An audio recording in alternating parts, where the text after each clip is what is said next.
Welcome. Welcome to Wharton Moneyball. Welcome to a full hour of sports analytics here on the Wharton Podcast Network. This is Cade Massey hosting with two of my longtime three collaborators. The third will slide in here eventually. Eric Bradlow is here from his office on the University of Pennsylvania campus. Adi from his home office on the main line. I am ringing in from Austin, Texas, as I usually am these days. Shane will be in here eventually. Some combination of us are here almost every week of the year, have been for more than 12 years now, about 12 and a half.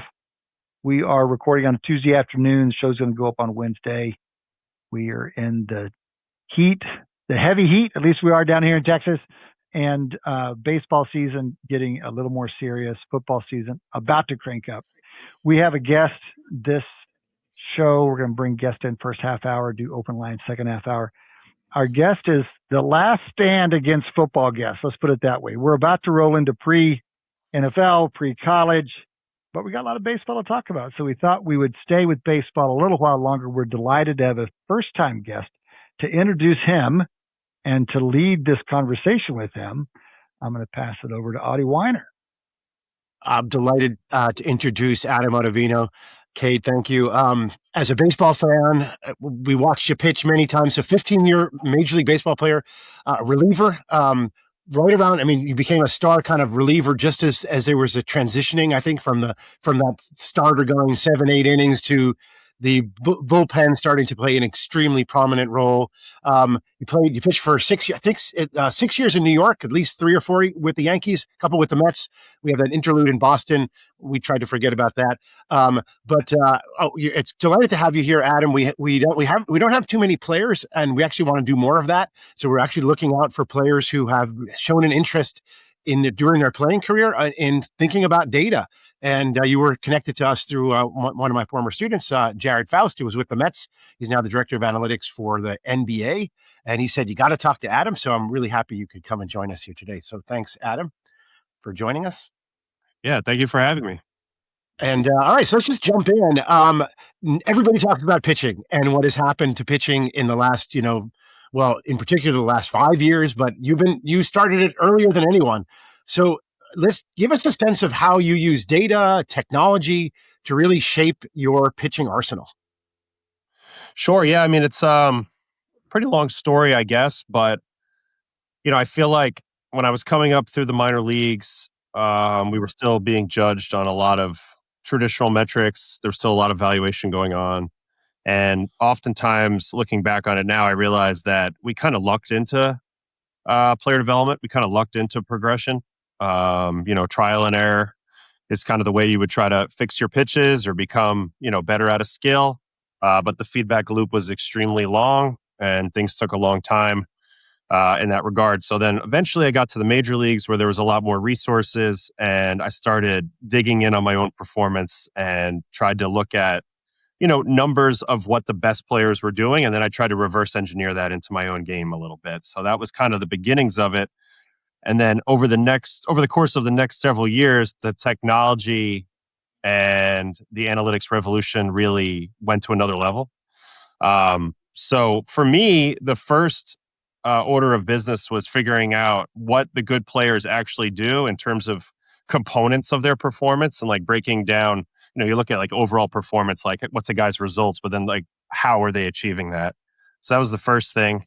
And then the second thing was, going on a crusade to get better skill wise and using a lot of the new technology to kind of help me in that way and really make that feedback loop when you're trying to improve a skill a lot tighter.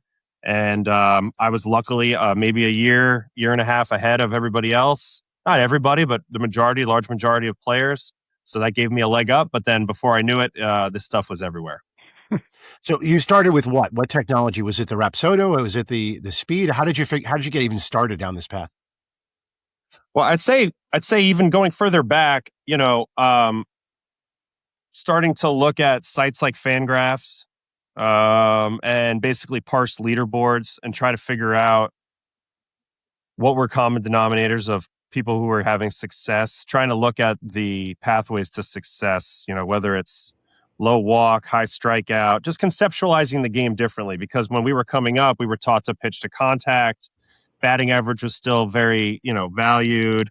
And all of a sudden, over time, it became clear that we were valuing the wrong thing. So hitting stats and pitching stats are kind of interchangeable. I can learn a lot from a hitting stat, right? So for me, it was like figuring out what are the non-negotiables? What do I actually have to be able to do results-wise on the field to get results consistently? And it's some combination of high strikeouts, low hits, and low walks. You can usually be good at 2 of the 3 to be successful in the big leagues. So on a very basic level, I want to do that.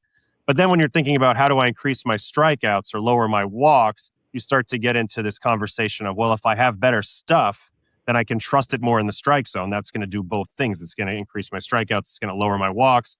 And potentially I'll have more options to parse through a hitter's strengths and weaknesses and limit my hits as well. So that leads you into the player development side of things. And yes, originally I was using a Rapsodo.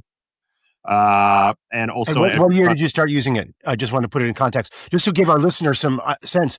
Adam, you started in 2010. The Moneyball revolution was at the end of the 90s. So this idea that you're still being taught things that the Oakland A's and analytics teams had abandoned almost a decade earlier is really kind of amazing to think about.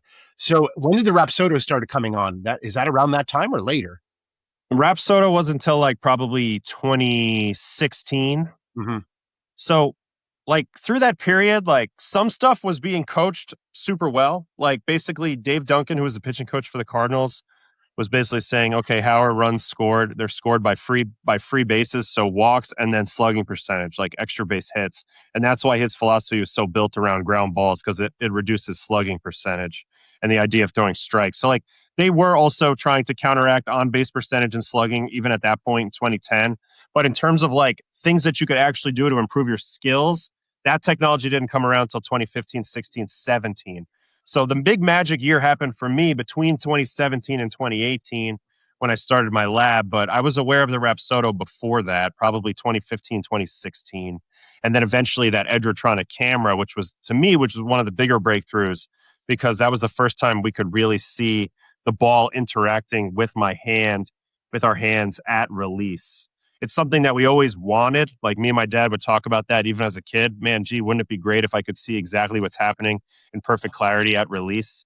But the technology just hadn't caught up yet. So those are the two tools that I worked with initially.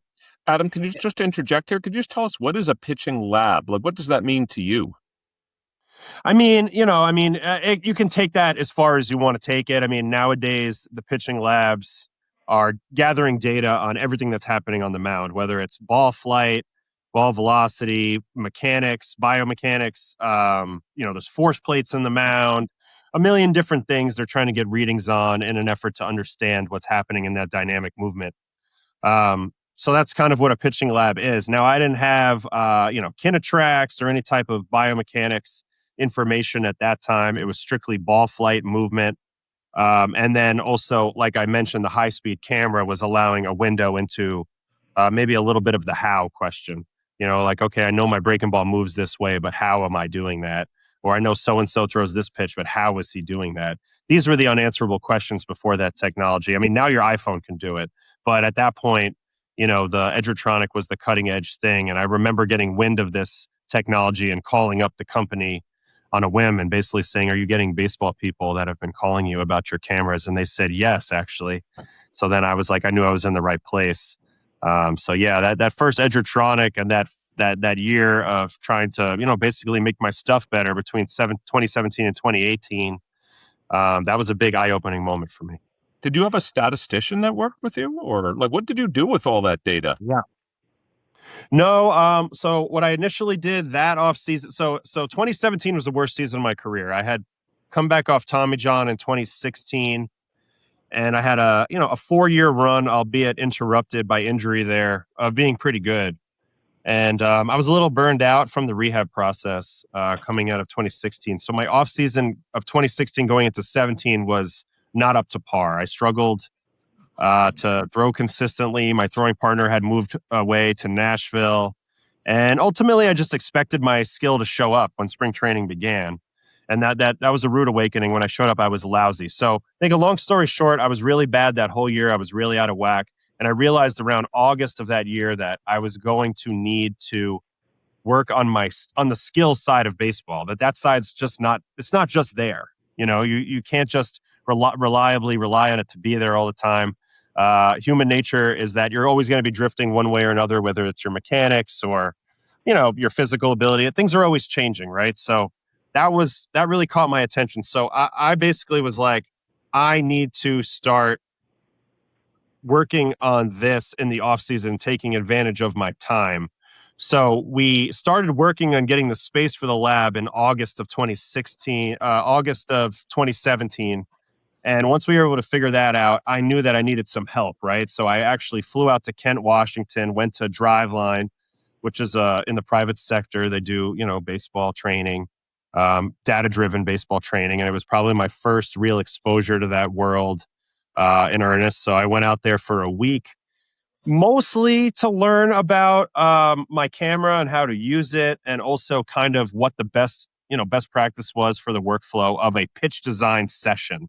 Right. So I learned a lot that first week. I worked with some people that now, run major league pitching departments. Sam Breen with the Yankees, Eric Jagers with the Mets, Matt Daniels with the Rockies now. I mean, I worked with all three of those guys, as well as Kyle Boddy, who ran the whole joint, who was with the Red Sox recently. So all these people ended up going all over. But at the moment, they were a little ahead of the game. They knew the workflow. So I was learning that. In terms of data, I mean, I was basically getting all the data that I had that mattered, which to me was my game data from the season. So everything that the Rockies were taking and getting information on, all the stuff that was available in the private sector, I was looking at in an attempt to say, okay, what's broken, what needs to be fixed. But I didn't have like a statistician with me. It was mostly my dad who was helping me set everything up. At the time, we were using these big lights, the tungsten lights, to make sure that you could see my hand on release with the Edgertronic camera in perfect clarity. So he was kind of like doing the shutter all the time. And then we would go back and review the tape, and we were getting ball flight information, and we were kind of tethering that to each rep and understanding what was different here, what was different there. And it was pretty granular, but like we were able to, make some strides. And in that very first year, I fixed my grip on my two-seam fastball. I basically created a cutter slider pitch out of thin air, and I discovered why my sweeper was good and how to not mess it up, basically. That's how you did it. You were able to basically construct a bunch of pitches that became dominant. Because I'm looking. I remember this is your year, and I guess it was Colorado before you came to the Yankees. You just were incredible in that first year for the Yankees. I think your ERA was under 2. And so basically, it was the creation of those pitches. Let's take us a little forward, because you were at the forefront, and now I feel like everybody does this. And taken even further, it feels like pitching has gotten an advantage over hitting in Major League Baseball. Just thinking about a couple things. First of all, and Eric and I can testify that when we were young, Major League staff had 8 to 10 pitchers on it, and that's about it. And you use your starters. You had a mop-up guy, 2 setup guys maybe, and your closer. And then you had that because you just didn't have that many good pitchers. And your back end of your starting rotation, your outside your closer, your relief staff was a little sketchy. You just didn't have that great pitching. And I feel like the depth now is insane. And I think you probably wouldn't disagree, but is it getting out of balance? And is there anything that are the hitters going to catch up, or is there need to be a restraint on the pitching? What are your thoughts on this? Yeah, it's a mess a little bit because, to your point, the supply of pitchers with stuff is just endless. Yeah. It's just endless now. I see Shane raising his hand there. Go ahead. Oh no, I guess I was going to kind of ask a follow up, just because it sounded like you were getting into kind of more supply. Like Adi was kind of focusing more on kind of the supply side of that many more pitchers. Yeah. Throwing their best. But I feel like maybe you can speak to the fact that I've always thought that pitching inherently has an advantage because it's kind of the proactive part of the equation, whereas hitting is always going to be reactive. And so to the extent that analytics can give you strategic edges, there's a lot more. I feel like there's a lot more proactive strategy on the pitching side versus the hitting side. Maybe you can comment on that. Yeah, no doubt about it. I mean, we as pitchers, we initiate the action. So the hitter doesn't have a choice of what they get to hit. We kind of dictate that. Their biggest way of combating that is by controlling the strike zone and forcing you within the strike zone, basically eliminating your ability to make them swing at bad pitches. It's funny. hitting, they've made some strides. They have the traject now where you can basically simulate hitting off of me or anybody. It's not perfect. It doesn't have variable extension. So if a guy strides closer to you or further or less close to you, that's not there. But you can see the shape of the pitch. You can get more synced with the guy's timing. Theoretically, you can have 10 at-bats against me before you ever face me. So that's one thing that they've gotten better at. And a big key with that is, too, it's like they use softer balls now, too. So you can get jammed as a hitter without any fear of like that ruining your session, right? So you can go in and make practice harder. They have bad tracking data now, right? So you can understand your swing a little bit better metrically. But to me, that's a little bit of a pitching stat, because once I know your bat tracking data and I can confirm some of that, that gives me another advantage, because again, I am dictating the at bat every time. So yes, hitting's always going to be behind. I do think that in the future, we're going to see hitters who have much more variance in their swing, and they're going to find ways to kind of be anticipatory at a higher level, and things will probably swing back into more of the hit tool type of conversation over time. But yeah, right now, the pitchers have definitely the advantage, especially when we can create stuff so easily, which has been proven out over the last several years with some of the training that guys do to add velocity, as well as you see the depth of arsenals that everybody has, because everybody uses that same process I was using before to create new pitches, just to the nth degree. I would, before I call on you, Cade, just one comment. The way we describe this statistically is the variance or standard deviation is just much smaller in pitching quality than it is in hitting quality. Once you go from the best hitter to the middle of your lineup, it's a pretty big gap. From the best pitcher to the middle of the pitching staff, it isn't such a big gap anymore, and they just have so much, and that's because of all this training. So, Cade? Just one follow-up to something you said there, Adam, and this is maybe something that's talked about a lot that I've missed, but I have not heard someone talk about pitchers using bat tracking data in their preparation or in their strategy for an at-bat. So can you give us an example of how you as a pitcher would use your knowledge of a particular batter's bat tracking patterns or habits against him? Yeah, sure. So if you go look at some of the basic bat tracking data, a couple key metrics, swing tilt, which is essentially how tilted your shoulders are when you go to make your initial move, as well as attack angle, which is the angle at which you're coming through the ball. Major League average is about 10 degrees. There are some examples of people that have extremely low numbers there, and they basically are hitting more down on the ball. So their bat path is a little quicker, but more choppy. Vlad Guerrero's gotten in trouble with that this year. So if you see something like that and they don't have a lot of variability, like if you can zoom out a little bit and kind of see where their attack angles are all the time, you can get a sense of whether a guy has actual bat path adjustability or if they're kind of locked into their path. Once they're locked into their path, and you know that, if it's extremely downhill, then sinkers, changeups, pitches with downward vertical movement are going to force them to beat that ball in the ground. They're not going to be able to get underneath those pitches. If a guy's on the opposite end of the spectrum and he's got, like, say, a 18-degree attack angle, extremely uphill, well, now four seam's going to get above his barrel. He's going to pop a lot of balls up, especially if you have an elite movement on your four seam.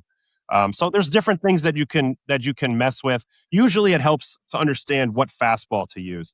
This has been the year of the multiple fastball approach from pitchers. Almost every pitcher in the league now throws both of their fastballs, four seam and two seam, probably cutter as well. And the reason why they do this, even though it's more than likely that one of their pitches is not elite, is because it helps you combat the different bat paths.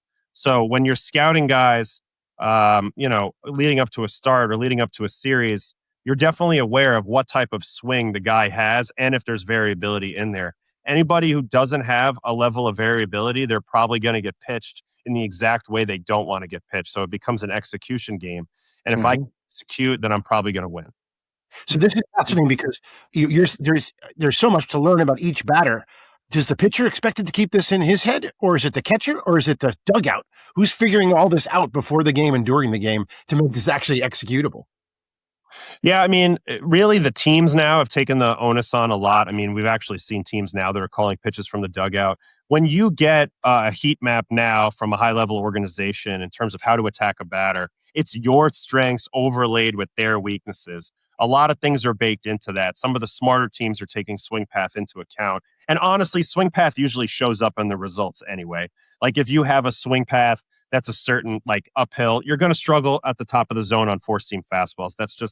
It's just kind of the result of the swing path, right? So it all shows up in the heat maps, and they try to influence you and the catcher into pitching into those areas that overlay your strength against their weakness. Sometimes that's not a thing, and you have to try to pivot.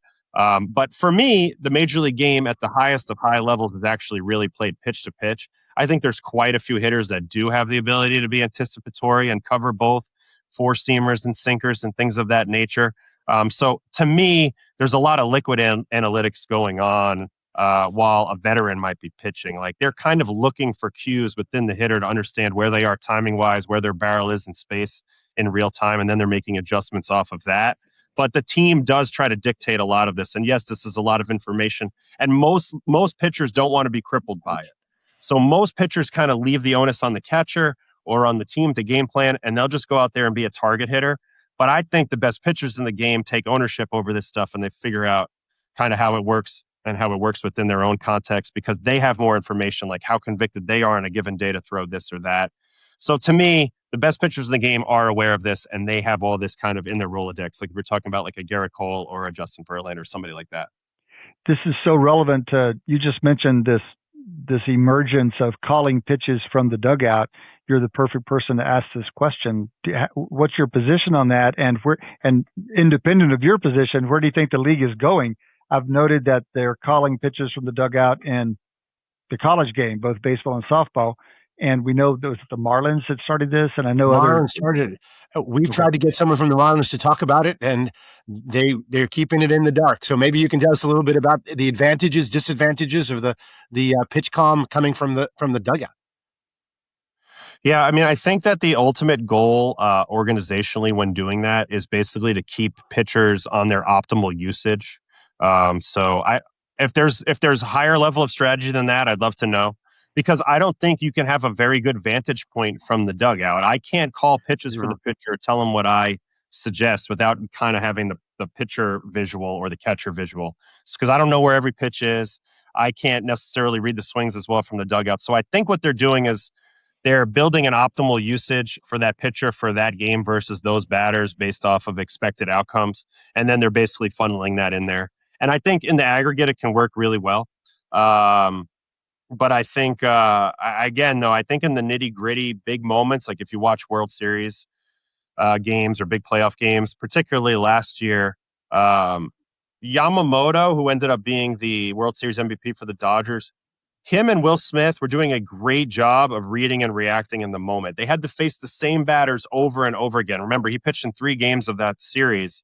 And to me, if it wasn't for his ability to read things in the moment and adjust on the fly, he would have never parsed that lineup. If he stayed with the same exact approach over and over again, the Blue Jays would have adjusted to that. So I think Adam, the Marlins can you make that concrete? You said read in the moment and make adjustments on the fly. Can you just tell us an example of what an example of his doing that with a batter? Just so we know what you mean by that. So say you throw a sinker to a batter and a guy fouls it, but he's underneath the sinker, right? And it's middle of the zone and the guy's underneath the sinker. So that sinker comes with about, for in Yamamoto's case, about 5 or 6 inches of induced vertical break. That's the amount that the ball essentially, is forced to rise relative to gravity.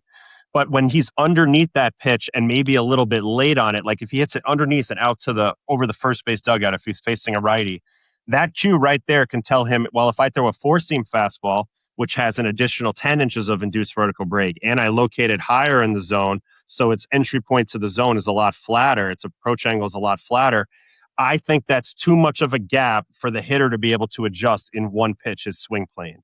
He just gave me a clue about his swing plane in the moment, and now I'm going to go ahead and expose that. So that's something that I did the whole tail end of my career, even though I was throwing 91 or 92. That's just one example of that.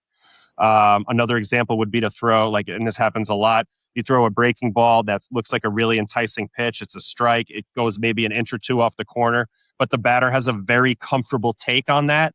Basically, what he's telling you is that anything on that outer third, he's already eliminated it. His approach is to look for something inside. Once you have that information, you can now throw a fastball right on the outside corner and get a take. So all of those types of things in the moment are super real, but you have to have a lot of experience kind of playing chess basically doing the same openings over and over again, seeing the other guy's reaction and then knowing what to do to kind of take advantage of that.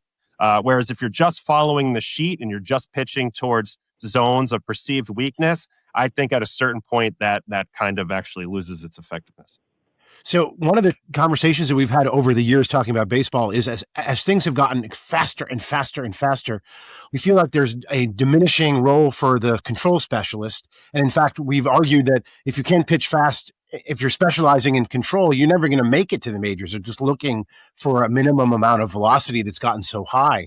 So as in your experience, is it still possible to be a dominant Major League Baseball pitcher who doesn't throw 98, 99? Can you do it at 92?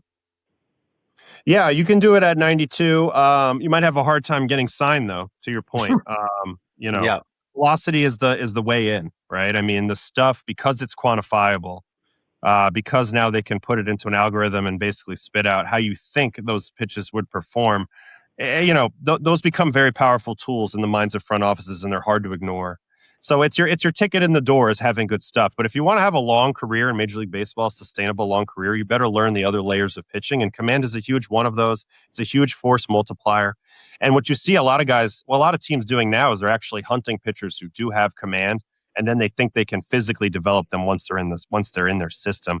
You look at Cam Schlittler on the Yankees. He had excellent command as a pitcher at Northeastern, but he was throwing about 90, 92 miles an hour. So he wasn't particularly sought after. But now that he throws 98 with those same skills, you see the results. So you're kind of seeing people developing pitchers in opposite fashion than they used to.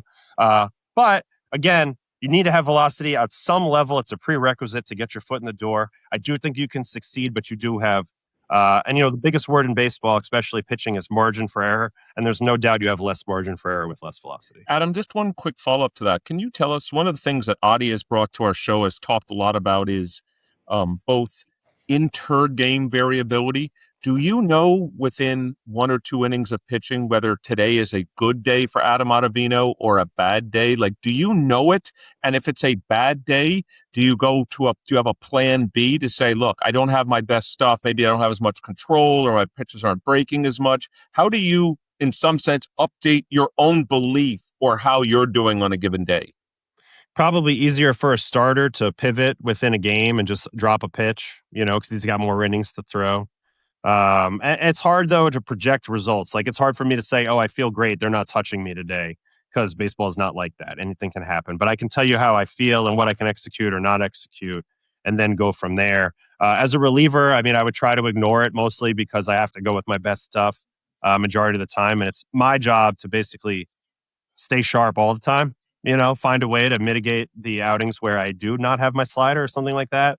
But yeah, I think it's real for starters. You see them pivot on a dime based off of a team's aggression against them, or maybe they can't throw their changeup for a strike and they just drop it. You got to do that stuff sometimes. You can't just try to force a round peg in a square hole. You got to look at. Let's take the other side of it. When you know you've got incredible stuff. Let's say you come in and I forget, you played a variety of different roles in the relief staff, but take a reliever comes in the 6th inning, which happens increasingly often. I mean, it's even when a starter pitches fantastically for 5 innings, you regularly see someone come in the 6th, which we can talk about whether that's a good or a bad idea. And I have thoughts on that, but we'll save that for maybe when we talk to a starter. But if you have a 6th, imagine you came in, Adam Ottavino, in the 6th inning, and you are exceptional. Well, I feel like the managers will just take you out in the 7th because they've got a game plan. They don't react to the fact that you're on your high game and then maybe you should pitch another inning. Have you thought about it? I mean, I just see it seems so programmed the way the relievers are used in a way that seems independent of observation in the moment. Yeah, I mean, reliever workloads, especially in the first 5 months of the season, are managed more for, well, they should be. They should be managed a little bit more for health. So sometimes it's tricky to just put a bigger workload on a guy because he's throwing well. So that's usually what goes into that. And that's probably why you see that so often, a guy dominating and then they just pull him anyway. Because really they'd like to have him impact more games and they're a little worried about, having a crazy variable workload, especially on a relief pitcher. Early in the season. It's also these guys are all redlining, right? Like the pitchers you see nowadays that throw 98, 99, it's not what it used to be. Like they're built to throw 1 inning as hard as they can. 20, 25 pitches. So their ability diminishes very quickly if they have to get pitched to 40 or 50 pitch mark or something like that. So they're just not built for it. And that's probably the answer there. Amazing. Adam, can I just 1 second? I just looked up something. I mean, are you an exceptional chess player? No, I mean, I'm a good chess player. I'm not exceptional. I get wiped out by real chess players. But it says here you have a 2375 peak blitz rating. No? No. That's crazy. That's the internet. No way. And you never played it, Eric. All right, I think we have time for one last question, perhaps. Cade will maybe let me know. But I want to get your reaction to ABS. So how has that affected your view of the pitcher, the bat? Whose benefit is it equal? I think that might not be. It might not actually be equal because of the out pitches were always, they function differently. So what is your take on it? Well, my take on it is I like it for the game. I don't want it to become a full-time thing. I like the challenge aspect of it, the human within, the system, if you will. But, I think it's a hitter advantage generally, especially left-handed hitters. Left-handed hitters got screwed off the outside corner for years. If you go look at the umpire heat maps, for most of my career, they were getting strikes called on them that were outside way more often than righties were. And that was a little bit unfair. It's changed the game a lot because now the batters don't chase as much borderline pitches because they know they have the challenge in their back pocket. So swing decision, plate discipline, it's even more important. It's a little harder to get guys to be reckless swingers under the ABS, in my opinion. It's a little bit more beneficial if you're able to freeze guys because the pickup point of the strike zone is midway on the plate. It's 8.5 inches from the tip. So like now you can throw these pitches that are balls that kind of creep back to the corner a little bit late and maybe break the plane and get that called strike. But that's easier said than done. So I don't know. I think it's advantage hitter, particularly left-handed hitter, but not a huge advantage. It's interesting to hear you say that. And of course, you're talking about much more sort of, subtle effects of like batter decision making. But in terms of like the batters are way less successful. Like the success rates are by far the highest for catchers. Yeah, which you'd think would advantage the pitching side more than the hitting side. But only because I think they have obviously the best vantage point or whatever. But you're talking about kind of actually a different kind approach. Kind of effect where the batters are actually changing their approach based on it. Well, it showed up in league-wide walk rates this year. That's where it shows up much more than in the challenge. The aggregate challenge, it's favored the defense because the catchers have been the best on that. But in the aggregate approach, walk rate has been up this year league-wide. And my speculation on that is just they're less willing to chase borderline pitches because they know they have a challenge in their back pocket. And so you see slightly better plate discipline league-wide, which I think benefits the hitters. But you're right. In the aggregate of the challenges, it's benefiting the defense because the catcher has the best view.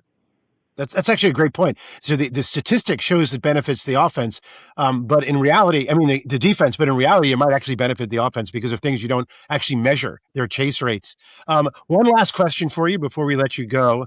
As a former major league pitcher, what do you make of a mid kind of early career kind of drop like we're seeing with Paul Skeens? What causes him to like lose 3-4 miles per hour, be the most dominant pitcher in baseball, and then all of a sudden look very human and very vulnerable without an obvious injury? Yeah, watching him, to me, it feels like, number one, his delivery's a little out of sync. He's been a little inconsistent with his timing and his delivery. Because if you watch him recently, it's a mixed bag of results. Like sometimes the velocity is down a mile an hour or two. Sometimes the command is nowhere to be found.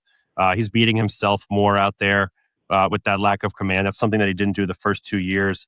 But like you also look at some other stuff under the hood, and it's like the fastball has a better swing and miss rate. Like even being slower, like there's a lot of indications that his stuff is still really good. I just think his delivery's been inconsistent. I also think the workload's likely catching up with him.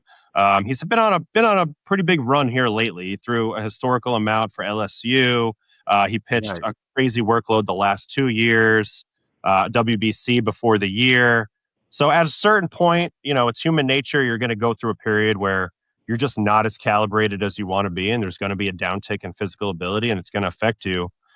This is normal, really. I know that we expect him to be perfect, but this is normal. You go look at the velocity up and downs of a career of like some of the greatest pitchers. They're not really defined by their downturns. They're more defined by how they come back from that. So to me, like, yeah, this is a bad moment for him. But if he's going to be an all-time great, he'll solve this problem just like he solved the other problems. And I expect him to be good going forward. But yeah, it's also like nobody throws 100 forever. So when that comes for you, it comes for everybody. I can't think of one starter that maintained it forever. So, Adam, can I just ask you one follow-up to this as well? I know you're on the Yes Network now, I think. Do you have aspirational goals to be a pitching coach? And why wouldn't someone hire you as a pitching coach? I have no interest in being a pitching coach. I just think I've been solving the pitching problems for a long time. And pitching coaching, on a daily basis is much more of a therapy role. And those guys are great that do it. I have nothing but respect for all my pitching coaches. It's just not interested in me anymore. I'd be much more interested in managing or running the team. Something with a little bit more, a little bit more bang for my time there. Just don't see pitching coaching. But I've already been offered those jobs a little bit, so people are on the same page as you. It's just it just doesn't excite me.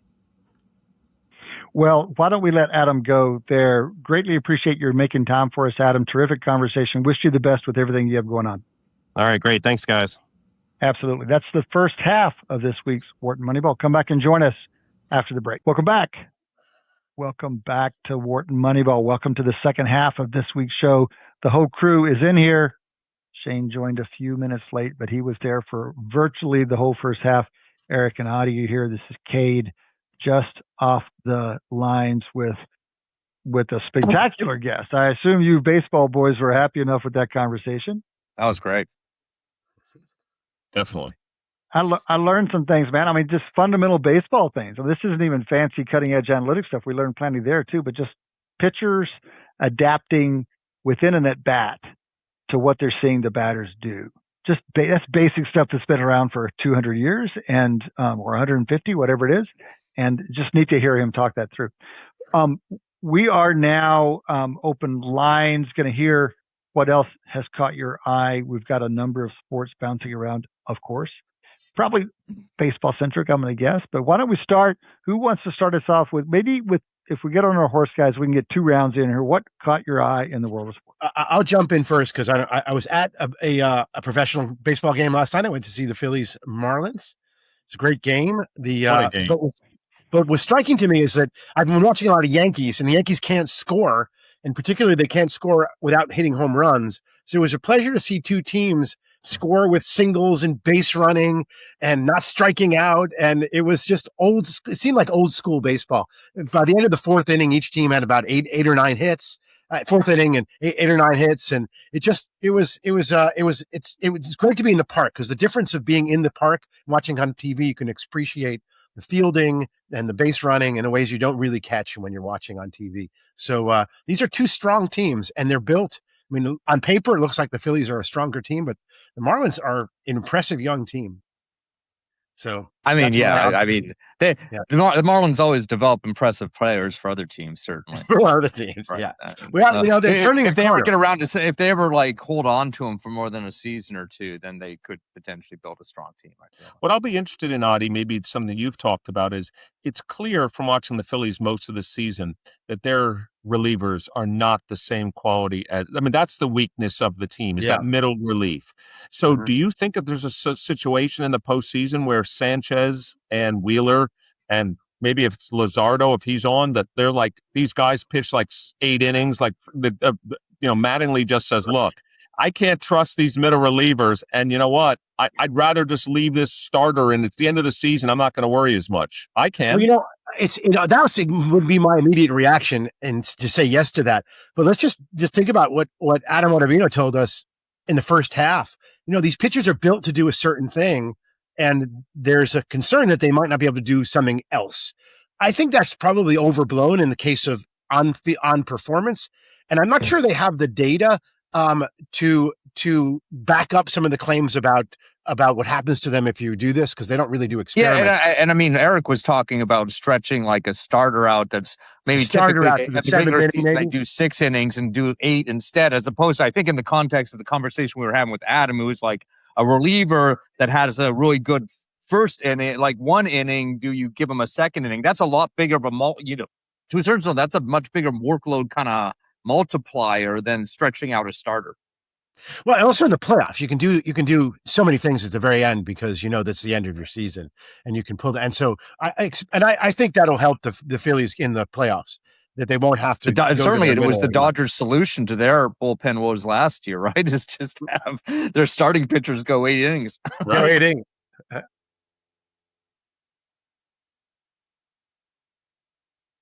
All right, guys. Who's up? Well, I texted you guys live on Sunday afternoon. I guess I got to eat a little bit of crow, a little bit of Texas golfer crow. I'd been on Scotty Scheffler all season for being the king of second place. Well, it wasn't this last Sunday, I'll tell you that.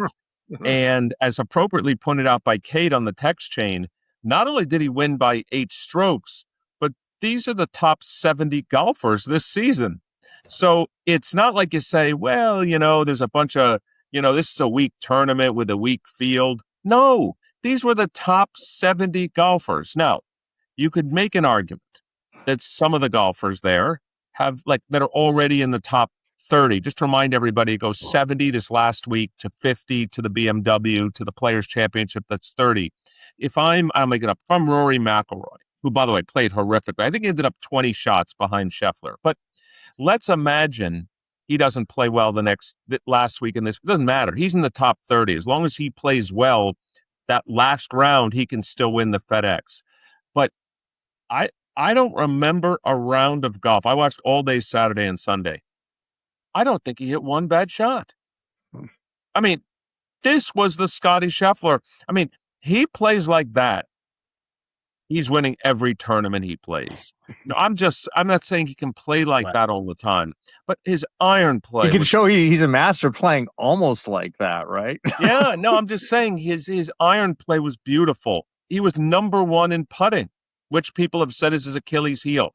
I don't know. You don't win 4 majors. And also the other thing that's still, again, I want to point Eric, out. just for a second, when you say number 1 in putting, how do they measure that? Is that strokes gained putting, or is it strokes gained? Strokes gained putting. Okay. Yeah, strokes gained. Adjusts for how far you are from the hole. Absolutely. But Adi still thinks that that's a fanciful, or rather a random stat, a noisy stat. I would argue that the reason why he dominated in this one is because he was number 1 in putting in this round. I would say it doesn't predict going forward. Yeah, it has a lot of retrospective value as far as like describing what actually happened. But yeah, prospectively, probably next time around. It's basically Adi's basically telling us it's the it is to golf what recovering a fumble is to football. Mm-hmm. It makes a huge difference in the game, but it's not predictive of future except outcomes. The only issue I would take with that comparison is that there is a mechanics part to putting. Like if your putting plane isn't level, if you're bringing it outside in, inside out, if you're moving your head, if your body isn't staying. I would imagine we've talked about golf being streaky in the sense that players get locked in, whether it's I can imagine the same being true in golf. So my guess is that the inter-day correlation in putting is higher than you might think. Well, that's a hypothesis that's testable, but I'll just tell you what the data shows. The data shows incredibly clearly that there's almost no over-dispersion in putting success rates.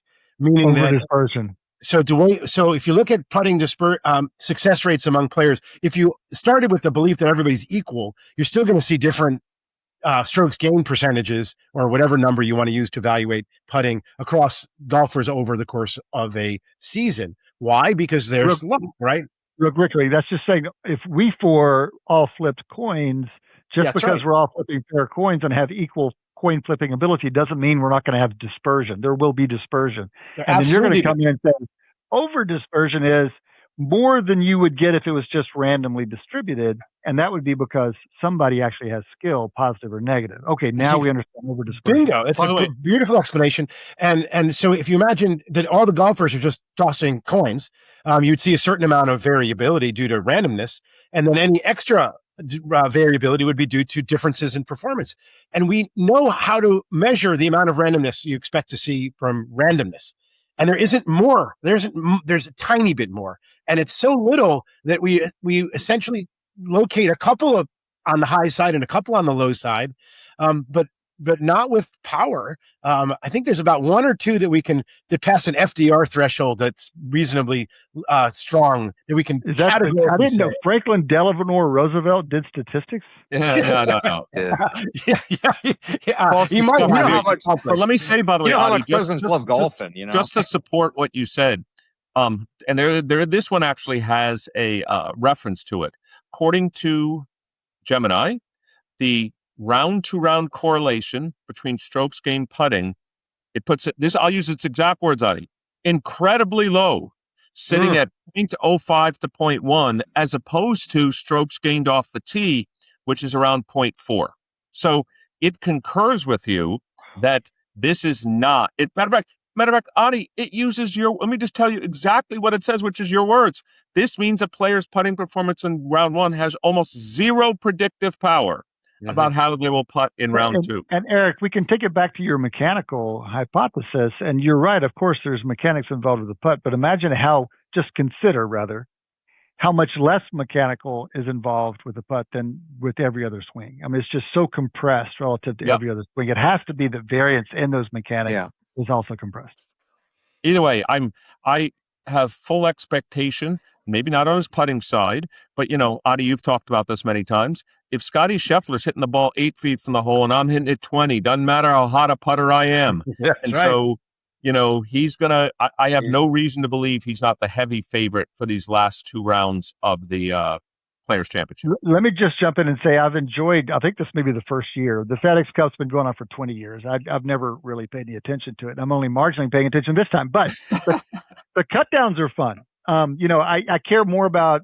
I care less about Scotty winning the second of 4 rounds, even though it was a real tournament, than I do like Jordan Spieth just missed the cut down. So they cut it down to 50. Spieth was leading, I think, tied for the lead after round 1, but he kept on drifting backwards and ends up 52nd. I know. Where the cut was 50. So he's just outside. And another Texas golfer, Pearson Coody, ended up like 56th or something, and he was in the running there at the end. So, the guys care a lot. That cut down mattered. That was an exemption for all the $20 million tournaments next year, which is the high level of tournament. And okay, we've got the BMW this weekend. It's the third of the 4 rounds. And the cut down there is the top 30 after this weekend will advance to the championship round. And so people are going to really care about. So you care about winning the tournament. But all this action at the bottom of the field is also interesting to watch. Agreed. Great. You're a big guy, Cade, on tournament design. They've done a good job. And they got rid, as we talked about a couple of weeks ago, of that, different starting points to par in the last round. All 30 guys are starting at ground zero after, it doesn't matter how many points you have. It doesn't matter where your place is. One guy, you remember, used to be -10. That was scattered all the way down to -0. I'd win the tournament by 5, but lose because I started 7 shots behind. That was all just awful. What about for regular golf tournaments at like more of a progressive cut, like not like, have it like after just one cut after 2 days, you cut down each day, but like they could do this within a tournament. Shane, you could do it within a day. Get them around and hook them like in the theater. There's maybe 2 tournaments a year where they don't just have the after 2-day cut. There are a few tournaments where they have after 2 days and then after 3 days. So there are just a few. It's not 95% of the tournaments are after I like 2. Shane, there could be even, you could get pulled if you have a triple. It doesn't matter if the cumulative scores, but triple bogeys, you get pulled. And they walk out, they ceremonially walk you off after like the floor. 5 holes, be like, I don't think this is going to work out. We'll see you next week, bro. For entertainment purposes, this would be good. Okay, what else you got? Who's got something? I've got something. I guess it's Patriots lately because he's playing for the Patriots this season. But I thought it was kind of interesting. I was looking at kind of career interception totals, and Kevin Byard is the current league leader in interceptions. I think he's had 36 career interceptions. He may be the last player with a chance for 40 interceptions in the season. We used to have a lot, but there's nobody, I think, even close. Okay, Shane, so give us the context for this hypothesis. Interception rates going down over time. Wait, you said 40 interceptions in a season by one player? No, 40 in a career. A career, yeah. I thought career, all right, yeah. Yeah, these are career interception totals. So this is Shane walking So to his- give you, if you want, a little bit more context, I guess like 84 players. I looked at 84 players in NFL history have recorded 40 plus interceptions. Most recently was Terrence Newman in 2016. So it's already been 10 years since we've had one. Half of that have had 50 plus interceptions. Last one was Asante Samuel in 2012. Only 11 players in NFL history have had 60 plus interceptions. Charles Woodson was the last in 2014. What's interesting, Shane, is it's obviously not because they're throwing the ball less. So Right. No, is it's it just because interception. Yeah, interception rates are going down at a greater rate than passing rates are going up. Right. So in the 70s, we had some really sloppy quarterbacks. Terry Bradshaw, Roger Staubach, the greats were also just kind of slinging it up there. But they did. You don't have to go that far back. Brett Favre, we all remember Brett Favre.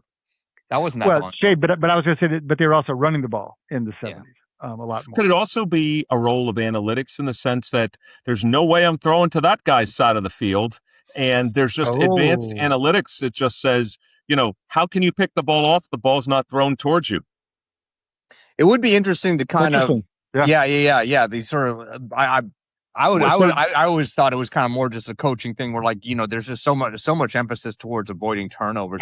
It's more about hesitance on the part of quarterbacks. I'll throw out a hypothesis related to what Adam Ottavino and we all talked about with the depth of leaders. Maybe the second and third and fourth wide receivers are not as different than the first. They used to throw to that guy over and over again, and because the rest of the team wasn't good. So both of these last two comments are questions about targets, and you could look at the distribution of offensive targets. Is it less skewed than it used to be? And then you can look at the distribution of defensive targets, because Eric's hypothesis, I think everyone would grant you, Shane, the prime mover being a greater emphasis on reducing turnovers. But Eric's coming up with a secondary which says, and could they better identify the best defenders and just more tailor away? And that's an empirical question, whether the best DBs get thrown at less than they used to. That's interesting. Sure, that's interesting. You could also, back to your sling down the field theory, Cade, I'm pretty sure the yards per attempt is going down in the NFL.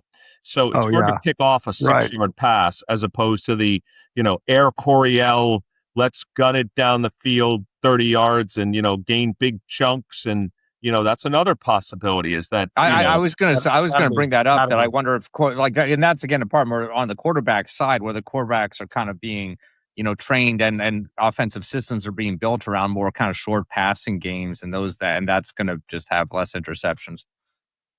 I also think here's one more to throw in. I see this a lot because of the kickback rules and the touchback rules and the kicking rules and the ability of the kickers to kick so far.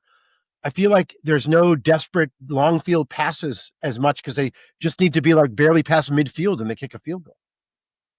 So that they don't have to. It's true. Hail Marys are a non-trivial source of interceptions. Yeah, and they don't do that. We want to kind of look at the Hail Mary. Like you're right, Adi, that you need to kind of take that Hail Mary kind of out of it. You have to take that out of the equation anyway to do. Well, it plays more generally to conservatism because with the kickers these days, literally as soon as you cross midfield, you can, if you don't screw up, you might be able to get a field goal, and that never used to be the case. So that's all interesting. Shane, kudos for porting a baseball type question over into football, because we talked just last week about there's never going to be another 200 win pitcher or whatever it was, and the dynamics of the game lead to these changes instead. And Shane's like, oh, I see where that applies in football, and we buy it. That's good stuff. We could do that more often, Cade. I feel like there's great questions about what has happened on the football field relative to their talent, the way we see that in pitching and even hitting. They're just so much better. Are you seeing football players much better than they used to be in the depth and breadth that we're seeing in baseball? I think the pitching. Yeah, I don't. The place I go immediately is not where I think you were curious, and that is the distribution of talent in college football, which is, of course, this is a time of year we're thinking about that a lot. In fact, one of you, I don't know who, asked the question about Indiana AP poll. The AP poll just came out. I put that in there. So the AP poll comes out, and the top 6 go thusly: Ohio State, Oregon, Georgia, Notre Dame, Texas, Indiana. And I'll just give you another one or two because these are national contenders. Miami, A&M, maybe, Ole Miss, maybe, but definitely Miami. Everyone recognizes Miami could win the national championship. There are 7 teams. What was the question about Indiana at 6, Eric? I was just surprised, given, I mean, obviously they lost Fernando Mendoza, the number 1 player in the draft, but haven't they gone 27-2 the last 2 years, including 16-0 last year? And isn't their coach thought of as pretty darn good? I was just surprised. I would have expected them to be higher than number 6 as the defending national champion. And I have no faith in, I mean, I understand this is not a probability ranking to win the national title. That's not what this is. Because if it was, I don't see any reason why Oregon is as high as it is. I have no faith that Oregon's going to win the national title. Notre Dame seemed very far away from winning the national title last year. Eric, but can I just kind of norm this slightly compared to NFL? Because I thought when we looked at this a couple of weeks ago, the Seahawks were like the 4th or 5th highest team to win in the odds to win the Super Bowl this upcoming year. And there's way more turnover in a college roster than there is in a professional roster. So it's kind of, if you're shocked that Indiana is this low, given only a year, were we that shocked Seattle was that low? I don't know. Maybe we were. I can't. I think we expect the competition to be tighter, the distribution to be tighter in NFL. And so maybe you just more get mechanical regression. But Eric, I think a lot of people are optimistic about Indiana, and most people would put them on the short list of teams that could win the national championship. Yeah. And I think one of the things that you're seeing there is there's just less separation at the top than there used to be. So you could flip that. You can flip any number of teams and on the top 6 or 7, and people aren't going to argue a great deal. I think that's the simplest explanation. I see. But your comments, one more comment just to clarify on Notre Dame. Notre Dame they've built strongly, rather steadily over the last few years, but now they have a huge schedule advantage. They're not playing much, and they have a locked, if they make the top 12, they're in the playoffs automatically. Yeah, good point. And so they are probably one of the highest probabilities to win the championship because of the combination of strong roster plus light hurdles between here and there. I hadn't thought about the point that, going from 4 to 12 may have benefited them more than anybody else. Yes. And then they got this, just in this offseason, they got this extra guarantee that if they're in the top 12, I think that's what it is. It's like that would be not a guarantee. There's something special and easier about Notre Dame. So I guess I've forgotten what it is exactly. Okay, fellas, we're kind of at time, but somebody has something I suspect that they'd like to add before we leave. Anything else you want to drop into the conversation before we leave it for the week? I just think, I think it's going to be a great finish. I know Shane had been bringing up that Yordan Alvarez, is he still leading? You have it on the rundown. The AL, I think he's still leading the AL. He is still leading. Yeah, I believe so. Say more about Yordan Alvarez. Well, he's currently leading the AL in all of the 3 Triple Crown categories. So RBIs, batting average, and home runs. Kind of a old school measure of hitting dominance. I mean, a week from now he could be not leading. I mean, it's a close contest in all 3 of those categories, but he is currently leading the AL. And if he, gets that to the end of the season with that still the case, we get him the Triple Crown. And it's the first time it would have happened in like 15 years. Tell the Martians about Yordan Alvarez. Where's he playing, and how good did people think about him? How highly did they think of him before the season? I think people all knew him to be one of the best sluggers. He plays for the Astros. He's their designated hitter. And I think he was known to be one of the best sluggers in the game up until this season. I think, maybe there's less excitement about him, because we're very coastal, in general when we view baseball. And he's a DH, so he's like, only doing hitting. He's not fielding as well. Okay. So that kind of keeps him a little further down. So like he's, I think he's only 4th or 5th highest in WAR this year, despite doing, kind of dominating at least in these counting stats in the AL. But yeah. By the way, I didn't realize this, Shane, just to build on that, because you're obviously referring to Miguel Cabrera. First of all, I can't believe it's been 14 years. I know, right? He's the only person to win it in the last 60 years. Yeah, it was 60? it was Yaz before that, It was right? Yaz in Yeah. 67 before that. Yeah. And matter of Yeah. fact, no one in the National League has won it for 90 years. Oh I my mean, God. it's really, I mean, there's I think inherent, like at least among hitters these days, I think batting average and home runs are kind of like not, those are almost like negatively correlated in hitting these days. But Right. More so than usual. That's interesting. That's another empirical question. Okay, guys, before we leave baseball and before we wrap up the show, I have to say Shane's comment earlier on the rundown pointed out to me that there are only 5 teams with winning records in the AL. And is it unusual that would happen? There are 9 in the NL, but 5.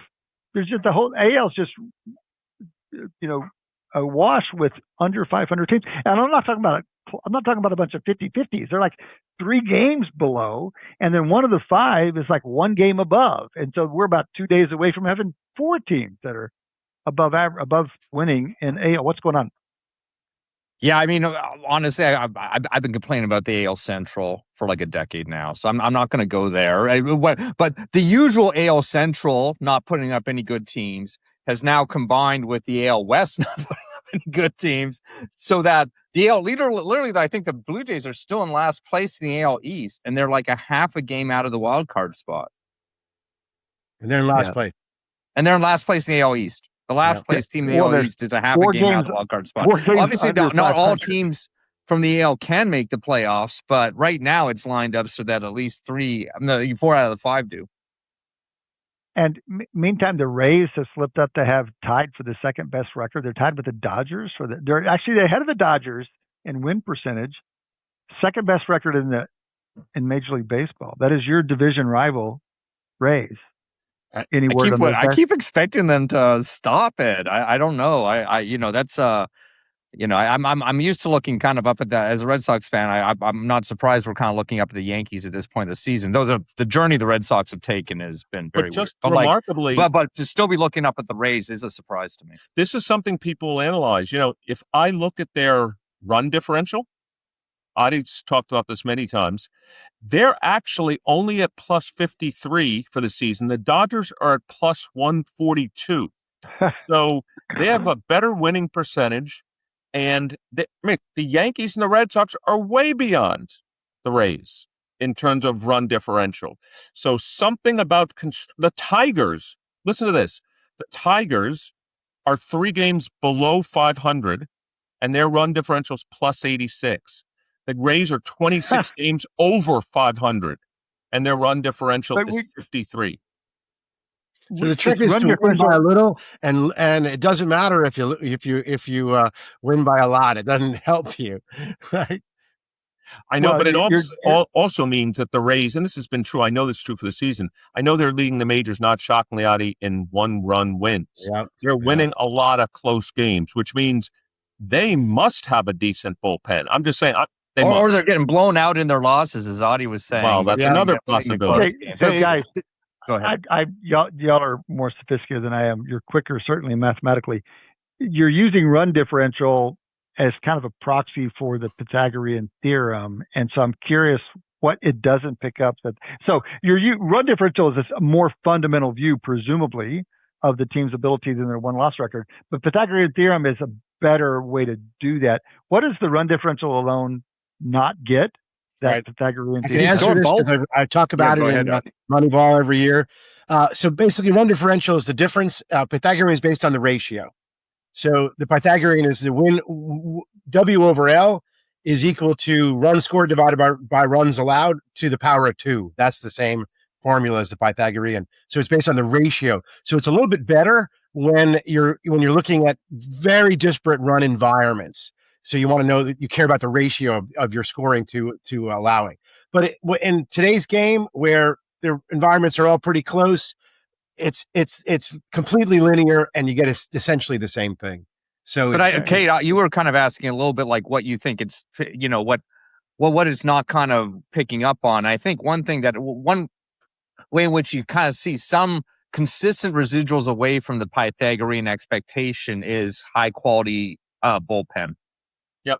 So like the Yankees outperformed their Pythagorean expectation for like an entire decade in the early 2000s, and it was Mariano Rivera basically. I mean, and he was obviously an exceptional version of that. But I think that's kind of where you can kind of get that kind of more. By the way, just to norm this for the Rays, since I just computed their Pythagorean expected wins versus actual, they have about 6 more wins than expectation right now, based on the Pythagorean formula. So they're 26 games over 500.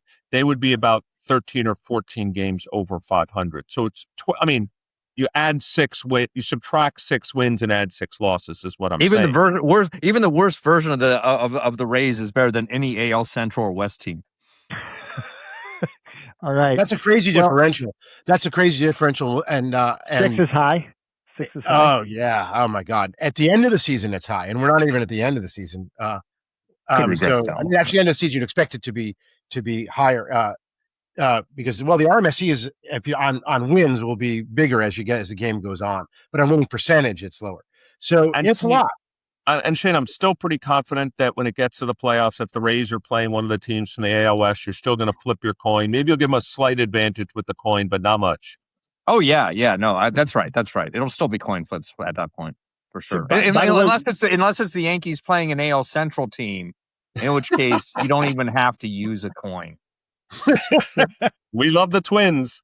Okay, guys, real quickly, in order to push against being too coastal, let's recognize that Chicago this week is playing the inter-city rivalry, Sox and Cubs, and I don't know how long it's been since both teams are as good as they are this year. It must be a long time. The Sox are leading their division, I believe, and the Cubs would be, if not being behind the Brewers. They are both 2 very good teams this year, playing at Wrigley, probably right now if it's a day game.